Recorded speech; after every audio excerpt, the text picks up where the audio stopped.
Hello my dear students, कैसे हैं आप सब। मैं सोनिया कौशिक और आज हम कर रहे हैं पॉलीसेकेराइड्स टॉपिक। कार्बोहाइड्रेट्स पे हमारा एक लेक्चर हो चुका है जिसमें हमने बेसिक कॉन्सेप्ट डिस्कस किए थे। आज हम थोड़ा सा डिटेल में डिस्कस करेंगे and we are coming to the topic polysaccharide. तो स्टूडेंट्स, अभी तक हमने क्या किया है? अभी तक हमने किया है carbohydrates that are made up of carbon, hydrogen and oxygen. और अगर हम केमिकली बात करें so they are polyhydroxy aldehyde and ketones. अगर उनमें एल्डिहाइड ग्रुप है एल्डोजेस, अगर कीटोन ग्रुप है तो उनको कहेंगे ketoses. Alright, if they have free aldehyde और ketone group they are reducing sugar. अगर फ्री एल्डिहाइड कीटोन ग्रुप नहीं है तो उनको क्या कहेंगे? Non reducing sugars. ठीक है। सो पॉलीसेकेराइड्स यानी कि कार्बोहाइड्रेट्स की अगर हम बात करें students, it is a macro molecule. क्या है ये? एक मैक्रो मॉलिक्यूल है, मैक्रो मॉलिक्यूल। ठीक है। और यहाँ पर जो सिंपल सब यूनिट है, ठीक है, यहाँ पे मोनोमेरिक यूनिट, मोनोमेरिक यूनिट क्या है students? Monomeric unit is saccharide, monosaccharide. Alright, यही हमने किया था मोनोसेकेराइड। ये क्या है? सिंगल शुगर, जैसे कि ग्लूकोज, जैसे ग्लूकोज। ऑलराइट, और हमने किया था अगर ये शुगर दो है, अगर सिंगल है, अगर सिंगल शुगर है तो उसको हम क्या कहेंगे? Monosaccharide students. और अगर टू शुगर्स हैं, टू शुगर्स हैं, बॉन्ड कौन सा होगा? यहाँ पे बॉन्ड होगा ग्लाइकोसिडिक। हमने लास्ट टाइम भी डिस्कस किया था ग्लाइकोसिडिक बॉन्ड। तो माय डियर स्टूडेंट्स, अगर दो शुगर्स ग्लाइकोसिडिक बॉन्ड से जुड़ी हैं, टू शुगर जुड़ी हैं, तो उसको हम क्या कहेंगे? डाइसेकेराइड। ठीक है, डाइसेकेराइड। अगर थ्री है तो उसको क्या कहेंगे? ट्राइसेकेराइड एंड सो ऑन। ठीक है, टेट्रा, पेंटा, हेक्सा, ऐसा हम कहेंगे। और ये सब आते हैं स्टूडेंट्स ओलिगोसेकेराइड्स में। ओलिगो यानी कि जिसमें कुछ, ओलिगोसेकेराइड्स के अंदर यानी कि जिसमें कुछ शुगर मॉलिक्यूल जो है 3 to 8 ऐसे शुगर मॉलिक्यूल जो है हो सकते हैं। लेकिन स्टूडेंट, अगर मोर number of, if several number of monosaccharides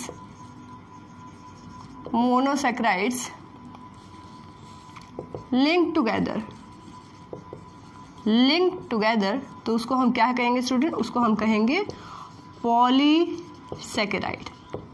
ठीक है, पॉलीसेकेराइड कहेंगे स्टूडेंट। और ये दे आर नॉट शुगर्स, इनको हम शुगर्स नहीं कहेंगे, या हम कहें नॉट स्वीट इन टेस्ट। ये स्वीट टेस्ट में बिल्कुल नहीं है। ठीक है, जैसे मोनोसेकेराइड्स की हम बात करें जैसे ग्लूकोज, तो ये they are sweet in taste, ये क्या है? स्वीट है। डाइसेकेराइड की जैसे हमने बात की सुक्रोज है, माल्टोज है, लैक्टोज है, all that sugars are from different sources and that are disaccharide. ठीक है, तो इसी तरीके से आज हम बात करें बेटा पॉलीसेकेराइड्स। तो पॉलीसेकेराइड के अंदर 1000 से भी ज़्यादा मोनोसेकेराइड्स यूनिट जो है जुड़ी हो सकती है with the help of glycosidic linkage या glycosidic bond. And last time I have told you ये ग्लाइकोसिडिक लिंकेज अल्फा 1,4 भी हो सकती है। ठीक है, अल्फा 1,6 भी हो सकती है ग्लाइकोसिडिक लिंकेज, या फिर बीटा 1,4। ऑलराइट, अब स्टूडेंट्स देखिए, अगर पॉलीसेकेराइड के अंदर, पॉलीसेकेराइड मैंने आपको कहा बहुत सारी मोनोसेकेराइड से जुड़कर बनना है, मोनोसेकेराइड से जुड़कर ये बना है। अगर मोनोसेकेराइड सेम है तो क्या होगा, और अगर डिफरेंट है तो क्या होगा? If all the monosaccharide that are present in polysaccharide, अगर किसी पॉलीसेकेराइड के अंदर जितने भी शुगर मॉलिक्यूल हैं वो सेम है, तो ऐसे पॉलीसेकेराइड को हम कहेंगे होमो पॉलीसेकेराइड। ठीक है, और अगर डिफरेंट है तो क्या कहेंगे? Hetero polysaccharide. तो माय डियर स्टूडेंट्स, आज हम डिस्कस कर रहे हैं the topic polysaccharide that have a several number of monosaccharide unit joint together with the help of glycosidic bond. ठीक है, अब अगर वो सारी शुगर्स मोनोसेकेराइड सेम है तो उसको हम होमोपॉलीसेकेराइड कहेंगे, डिफरेंट है तो हेट्रोपॉलीसेकेराइड। तो आज हम डिस्कस करते हैं स्टूडेंट पॉलीसेकेराइड्स क्या रोल प्ले करते हैं। जैसा कि मैंने आपको बताया स्टूडेंट लास्ट वीडियो में that carbohydrates are basically energy giving food. ठीक है, ये हमें एनर्जी देते हैं। So not only energy giving food, अगर ये पॉलीसेकेराइड फॉर्म में है स्टूडेंट जैसे ग्लूकोज इज अ मोनोसेक्राइड और एनर्जी गिविंग का काम कर रहा है, ठीक है।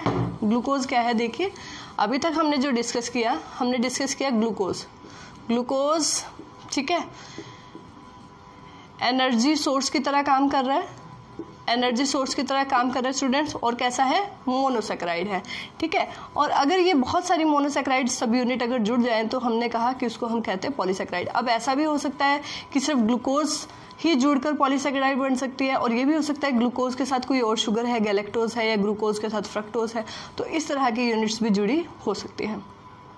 सो पॉलीसेक्राइड्स क्या काम करते हैं स्टूडेंट्स, पॉलीसेक्राइड स्टोरेज का काम करती है, स्टोर्ड फूड की तरह यूज होते हैं लिविंग ऑर्गेनिज्म के अंदर। और कैसे यूज होते हैं स्टूडेंट, स्ट्रक्चरल यू कैन से स्ट्रक्चरल स्ट्रेंथ प्रोवाइड करते हैं, ठीक है, या स्ट्रक्चरल पार्ट्स ये बनाते हैं। जैसे हम बात करें स्टोर्ड फूड की तरह, अगर हम पॉलीसेक्राइड की बात करें तो दैट इज स्टार्च, ग्लाइकोजन, ठीक है, स्टार्च एंड ग्लाइकोजन। अभी हम मेनली ये डिस्कस करें तो स्टार्च किसके अंदर स्टोर्ड फूड होता है, in plants, stored food in plants, ठीक है। कहाँ स्टोर होता है स्टूडेंट्स, कहाँ स्टोर होता है starch, stored in amyloplast cells, ठीक है, that is type of plastid. ये कहाँ होता है स्टूडेंट, इन एनिमल्स। और कहाँ स्टोर होते हैं स्टूडेंट, लीवर के अंदर, ठीक है। If we talk about glycogen, it is also called animal starch भी इसको कहा जाता है, ठीक है। बेसिक डिफरेंस की बात भी अभी करेंगे। स्ट्रक्चरल रोल की बात करते हैं, स्ट्रक्चरल पार्ट्स की तरह कहाँ, जैसे आप देखिए सेल्यूलोज, ठीक है, that is present in cell wall in plants, ठीक है। और हम बात करते हैं काइटिन कहाँ प्रेजेंट है student, chitin cell wall of fungi की सेल वॉल। और कहाँ प्रेजेंट है, एक्सोस्केलेटन ऑफ आर्थ्रोपोड्स यानी कि इंसेक्ट्स के एक्सोस्केलेटन में भी काइटिन प्रेजेंट होता है। तो देखिए स्ट्रक्चरल रोल भी कहीं ना कहीं इसका है। और आपको पता है student, this cellulose is most abundant polysaccharide, ठीक है, मोस्ट अबंडेंट है। और chitin second most abundant polysaccharide या बायोमोलिक्यूल हम कहें। Most abundant is cellulose that is present in the cell wall of plant, and chitin that is present in cell wall in fungi. So this is the basic structural units or the role that is played by polysaccharide. Even in some vegetables like the mucilaginous or slimy nature texture of the you can say ladyfinger, that is bhindi, and in arbi you can see. So there is a you can say slimy or mucopolysaccharides. One more concept we will do, that mucopolysaccharides, ठीक है, that mucopolysaccharide, that slimy or mucilaginous layer or texture that is present in bhindi and arbi you can say, in that is due to mucopolysaccharide. And many other important mucopolysaccharide are like heparin, that is anticoagulating agent in our blood, all right. And if we talk about the that is synovial fluid that is present in the you can say knee joint and all, and hyaluronidases. So different types of these mucopolysaccharides are also present in our body, ठीक है, in our body and in plants also. So today we are going to discuss these important type of polysaccharide. Now coming to, इनमें से कौन से होमोपॉलीसेक्राइड है student और कौन से हेट्रोपॉलीसेक्राइड है स्टूडेंट। तो जैसा कि मैंने बताया, अगर सेम सब यूनिट है तो दैट इज होमोपॉलीसेक्राइड, और अगर डिफरेंट है मोनोसेक्राइड तो दैट इज हेट्रोपॉलीसेक्राइड, ठीक है। तो हेट्रोपॉलीसेक्राइड की अगर हम बात करें स्टूडेंट, तो ये सभी जो हम बात करें cellulose, chitin, polysaccharide, cellulose, chitin, starch, glycogen, all these are homopolysaccharide. ठीक है, सभी किसका एग्जांपल है? Home.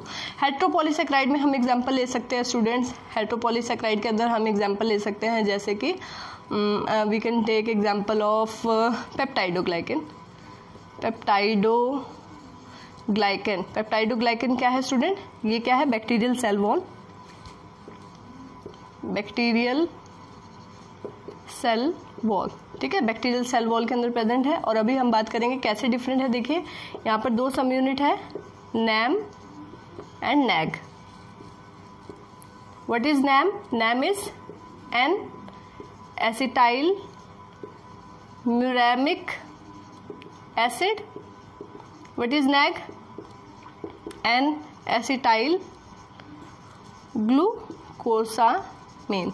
All right, so this is specifically heteropolysaccharide, you can see here. ठीक है, and you know that this bond is broken by, this bond can be broke by which enzyme? Very important, lysozyme. Lysozyme that is present in our body fluids and that is present in all our body secretions or body fluids like saliva, like tears, mucus. So that will break this bacterial wall. That is the reason why all bacteria that is present in air, that are entering in our mouth, they are entering in our ears, why they are not causing any harm to us? Why? Because this peptidoglycan is broken by by this lysozyme. All right, so now coming to the structure बेटा, और अगर हम बात करें starch, glycogen, chitin, ठीक है, तो these are होमोपॉलीसेक्राइड। Starch के अंदर सेल्यूलोज, ग्लाइकोजन, इन सब के अंदर स्टूडेंट ग्लूकोज जो है मोनोसेक्राइड सब यूनिट होगी। स्ट्रक्चर में कहीं ना कहीं डिफरेंस होगा, वो मैं अभी बात करती हूँ। ठीक है, काइटिन के अंदर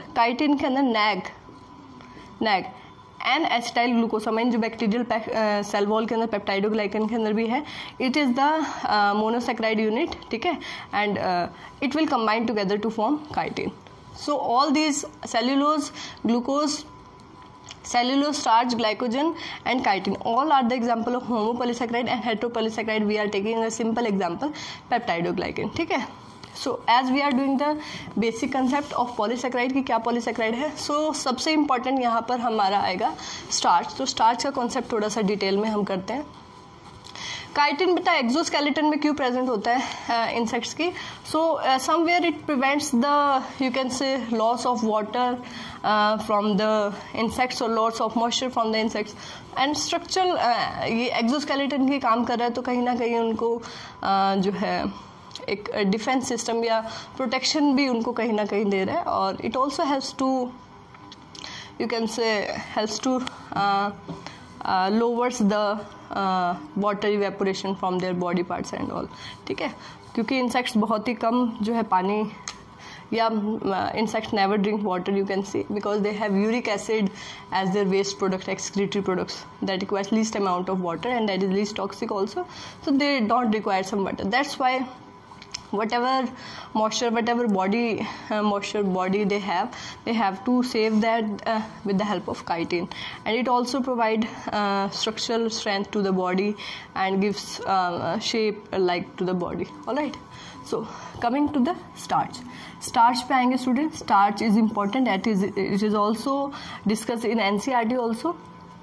ठीक है, तो स्टार्च बेटा बना है, दो इसमें सब यूनिट है, अमाइलोज जो कि ग्लूकोज से जुड़कर ही बनी है, अमाइलोज एंड अमाइलोपेक्टिन.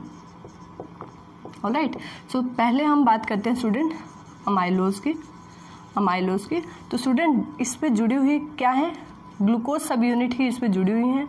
ठीक है, suppose this is glucose sub unit, again this is glucose sub unit. ठीक है, they have beta 1,4 linkage 1 2 3 4. This is fourth carbon, this is first. तो beta this is alpha 1,4 linkage, this is alpha 1,4 linkage. ठीक है, तो glucose sub unit इस तरह.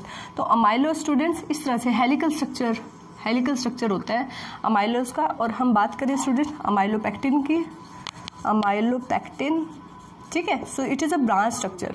कैसा रहेगा देखिए, it is a branch structure, helical नहीं होगा, so it is a branch structure. ठीक है, यहाँ इंपॉर्टेंट बात है बेटा, देखिए ग्लूकोज ब्रांचिंग में भी ग्लूकोज सब यूनिट है और इधर भी ग्लूकोज सब यूनिट है. What is the difference?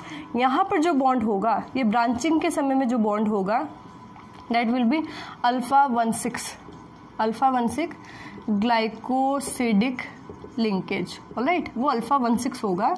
और यहाँ पर जो लीनियर चेन में जो है दैट इज अल्फा 14, ठीक है, इसी तरीके से alpha 14 glycosidic linkage, alright.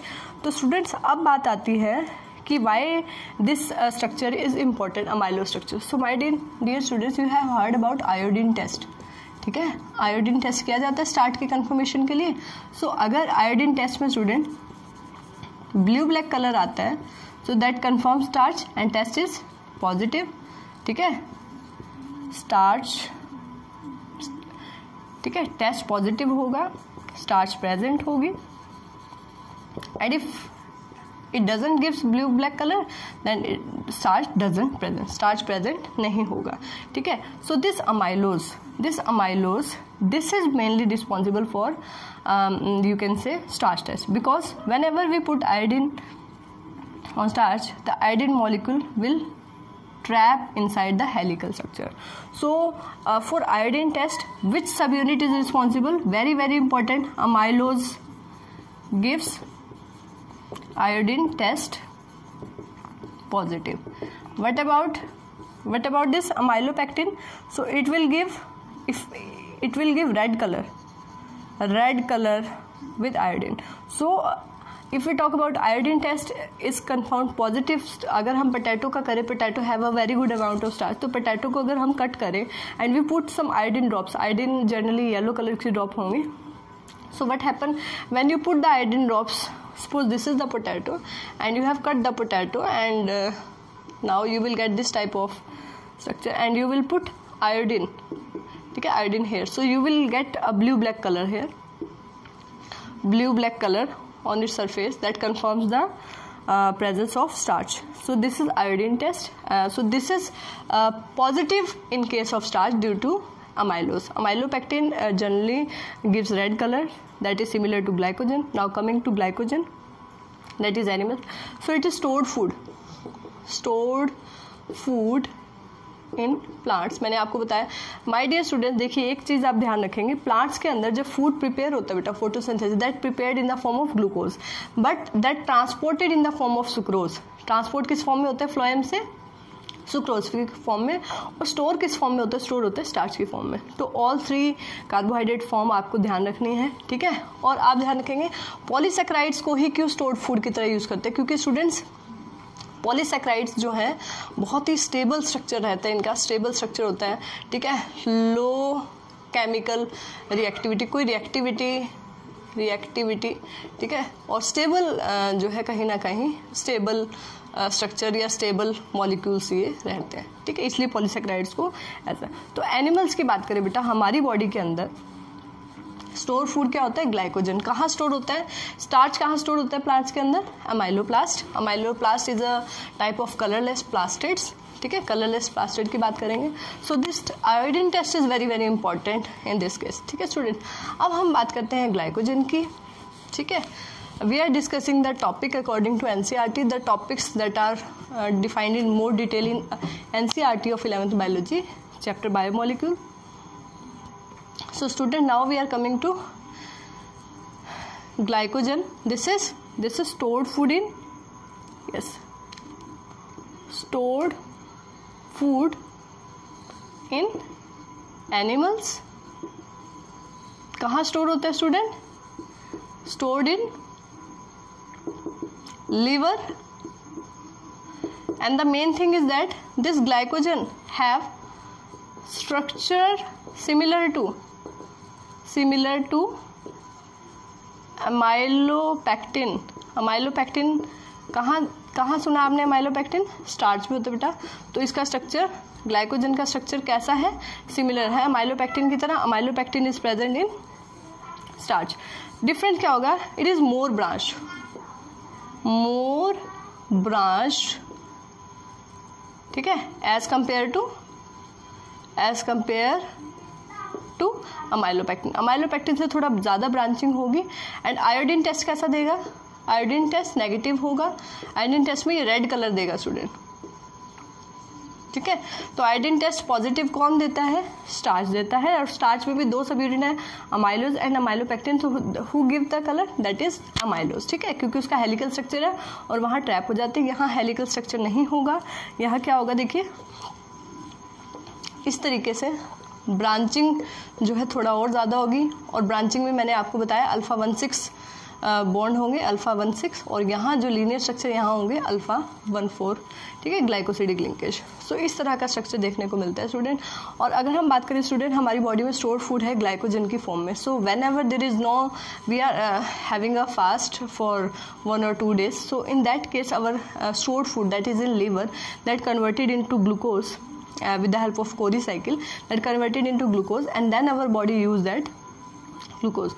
So when some students frequently ask the question that sometimes in NEET the question is asked that what happens when a person is having a prolonged fasting, जो 1 महीने तक या उससे ज़्यादा समय तक अगर कोई इंडिविजुअल ने कुछ खाया नहीं है या कोई एनर्जी सोर्स उसके अंदर नहीं है, इन that case what is the energy source? क्या वो ग्लाइकोजन होगा? नो।